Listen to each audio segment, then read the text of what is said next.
So before I talk about Hallcroft and show you some big fish, I've just got two matches before that to talk about quickly, and I wish I'd taken my camera along to them because they were really good matches in the end. And the first was the Maver Match This qualifier at Messingham Sands Fishery. I was drawn on Hollywood Bowl Lake, peg 34, just a couple up from the near end. Hollywood Bowl had won the last qualifier there with £200, so I really fancied it. But as it was a little bit more difficult on the day. I've managed to win the lake with £152, which was half carp, sort of smallish carp, and half these F1s, which are sort of 8 to 10 ounce. So really busy days fishing, really. And a mega start as well. I had £50 in the first sort of 45 minutes fishing Casters shallow. There's a lot of carp there early, and then they've dispersed a bit. And I could catch an F1 every cast on Casters shallow, but I couldn't quite catch them quick enough, and they weren't big enough. I just knew I wasn't going to make the £200 you'd need. So I've messed about a bit and ended up coming back to the F1s. That was the only thing I could settle on. Little bit disappointed really at the final whistle. We did get hit by a hailstorm as well, a thunderstorm which killed it dead with 90 minutes to go, so that didn't help. But probably got it a little bit wrong in the last sort of half of the match. I think I should have probably just sat there with a mugging rig and targeted carp, and I'd have probably had a bit more. But as it was, you needed £243 to win the match, which came off Island Lake. Well done to Phil for winning that one. But I couldn't have caught that, so I was quite relieved really at the end. If 180, 190 had won, I'd have been a bit cheesed off because I could maybe have caught that. But anyway, you live and you learn when you've only the first time fishing a lake. Next one was Hook for Heroes on July the 31st, a Saturday. Brilliant event that. It funds Help for Heroes. And there was 100. It's an annual match at Lindo, and there's a few smaller events throughout the country as well. And there's 133 anglers fished, and I've been drawn a nice peg again. I've drawn 82 on Bonsai. Really nice peg that. Every peg was in on that straight, but it's a really good area in that those 70s and 80s in summer. It's sort of 16 to 17 metres to the island. You catch a lot of fish shallow there. So yeah, I had someone either side, sort of 5 yards either side, and there's a line of about 9 anglers, but that wasn't a problem because weights, it was tight all over. We had 4 lakes, so it was going to probably be a lower winning weight than usual at Lindo. And as it was, I've spent most of the day fishing shallow at the full 16 metres with pellets, 4mm pellets, a tiny little rig. And then I've had a sort of a rig on 5 foot of line just to swing tight to the point, the reeds on the point, and I've picked off some carp on that. I've just swapped between the two. I've had 128.12, and that's been the only ton on the day. So I think £92 was second off the strip lakes. So yeah, made up to win that. Really good. There's something about Help for Heroes as well, about heroes raising money to save our ex-military. It's something I and a lot of people, I'm sure, feel very passionate about. It was great to because these people are heroes. Don't get me wrong. People branding England footballers as heroes when they've just kicked a pig's bladder around, for 90 minutes and got paid very handsomely for doing it. They're not heroes.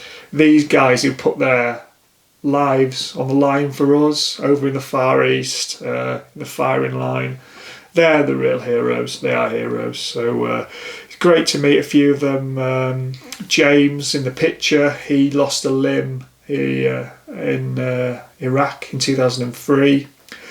And also Dave Watson, who's a Maver angler who I've known for quite some time. Actually, Dave, he lost both legs, hand and arm in Afghanistan, and how he's come back from that, not both physically and mentally as well. PTSD side of that he's now got a great family, wife, kids, fishes. Got his own business as a motivational speaker. So he's just an incredible man, is Dave, and he gave a bit of a speech at the end, which he does on all the matches now. So yeah, just very humbling to meet people like that. He's got a great sense of humour as well, don't get me wrong. So yeah, just we raised £3,000 for Help for Heroes that day. So yeah, it's just fantastic day all around, and thanks to Dave Stott and his team who work tirelessly to organise that event every year.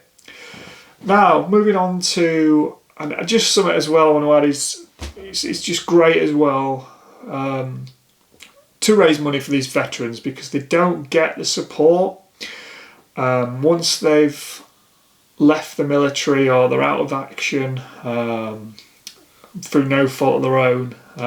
It's just like they're forgotten about, and just complete lack of financial and and physical and mental support. So yeah, great that Help for Heroes does that for them, and anything we can do to help. I've done a few coaching days for Help for Heroes in the past to raise money, and I'll be doing another group day next year, so there'll be details of that on social media next year. Probably take 5 or 6 people out for the day, hopefully raise 300 or 400 quid, and that'll go to Help for Heroes. So anyway, moving on, Hallcroft.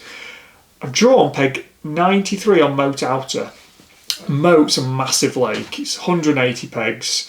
There's anglers on both sides of it, and yeah, it's a challenging venue. They're not easy to catch the fish there, and it's not overstocked, and because it's so big, you don't always have fish in your peg. So it probably wasn't a winning peg. You want to really be on one of the end pegs at Hallcroft or at the start of the lake on both sides. So I was hopeful of a few bites, but anyway, without further ado, let's get into the action at Hallcroft.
So it was a typical kind of Hallcroft match that, because it's so big and it's a challenging venue. It's not an overstocked venue by any means, and they're very big, old, wise fish.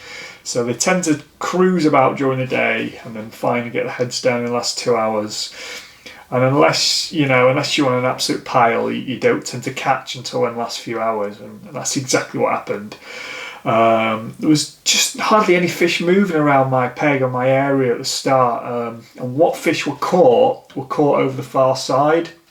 So yeah, just along my bank, especially to my left, we weren't catching anything hardly. I never had a bite on the short pole, and then I've gone long, as you've seen, and on the deck, and I caught my first carp after probably about 40 minutes, I think. It was a good fish on the deck, but again, bites were few and far between.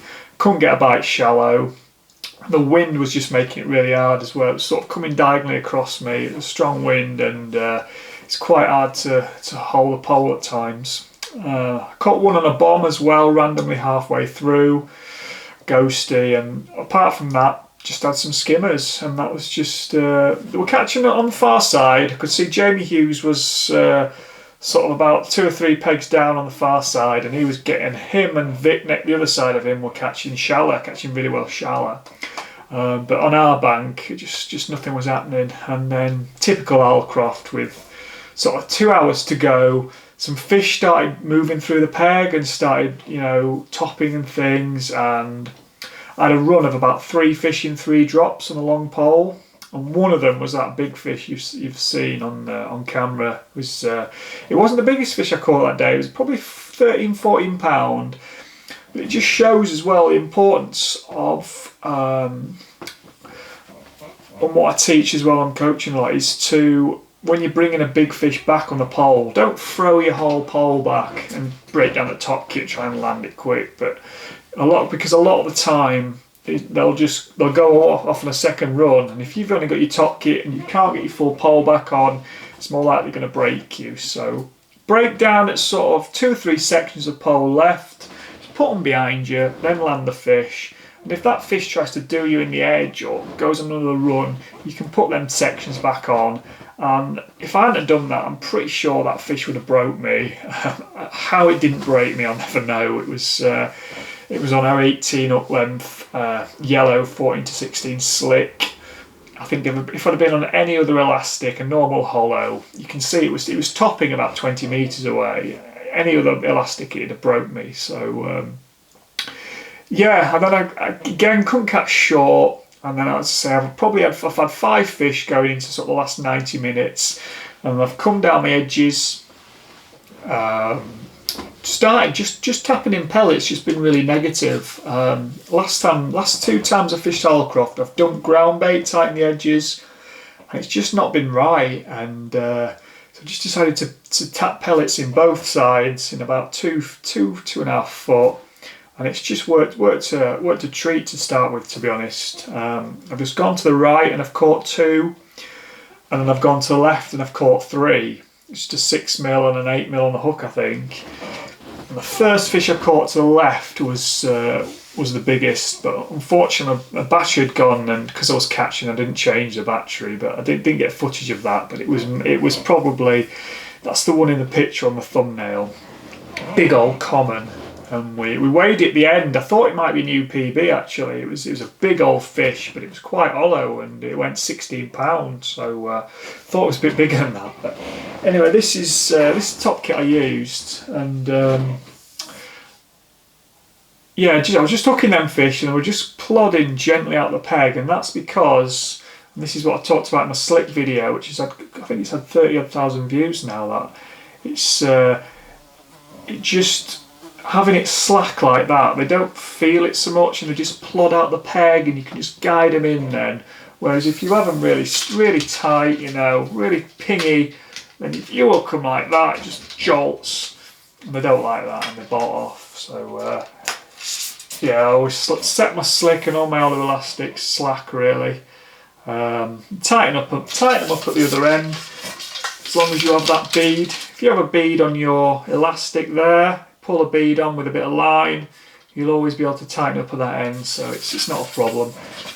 So yeah, I thought I was going for a really good last hour after catching them fish, and it just really fizzled out. And I made a bit of an error really, because just tapping in pellets for that last sort of 40 minutes, it was probably just a bit negative, and I really needed to get my cupping kit out and dump some micros, a bit of ground bait, corn, whatever, probably just into a bit of shallow water. And yeah, that's probably a lesson learned for the future, to have both those types of margin approach set up, because they do come into the edges, as I say, with the hard pellets. That's a good negative way of starting in a bit deeper water, and then when they come in and really want some grub, that's when you need to, you know, put some bait there and hold them. And I should have had £100 plus really. And I thought that cost me, but luckily I just got away with it. I had 11 carp for £88. And that's just snuck the section. John Wincup had £84 further down. So yeah, never at the races in the match though. So the match winner, by quite some margin, was a good friend of mine, Nick Speed. He's drawn the MPEG 111 right to my right, in the sort of the end little bowl. And the wind was pushing up, a lot of cover there, and he's had a lot of fish. He reckons he had probably 60 carp. And I'll let him tell you how he's caught, because we did a little interview for Dynamite's Facebook. Had an absolutely amazing day, to be honest with you. £281, which has won the match, so over the moon with that. But what a lovely day's fishing. I fished just behind my shoulder here, you'll see the banking. So I fished a method feeder against the banking. And it's very rare in a match that you actually start on a method and end up finishing on the same approach, and that's exactly what I've done. I've just fished a small flatbed method feeder, Dynamite Green Swim Stimmarine Halibut, my go-to feeder mix, with a 7mm speedy washter, and I've literally had a carp nearly every chuck-in throughout the whole of the match. Yeah, so well done against Speedy. Only won the match by £120. So yeah, there was 160 on Moat outer peg 9, I think it was, on the other side. But again, it's these top sort of the two bowls at the start of the lake seem to be where you want to draw. So anyway, that's Maver Match This over with for me for the year. And just got a few matches now at Forest Lane to fish for the £10,000 Fish North. Really looking forward to that. We've also got the £10,000 Dynamite in the mix one-off match. You pay 120 quid to enter that, I think, and you can win 10 grand in one match. So someone's got to win that. So anybody can win that at Hayfield. Some good pegs there, so give that a go if you want to win 10 grand. It's on the Dynamite website. That's all for me again. Thanks for watching us. Catch you on the bank, catch you on here. Tight lines. Ta-ra.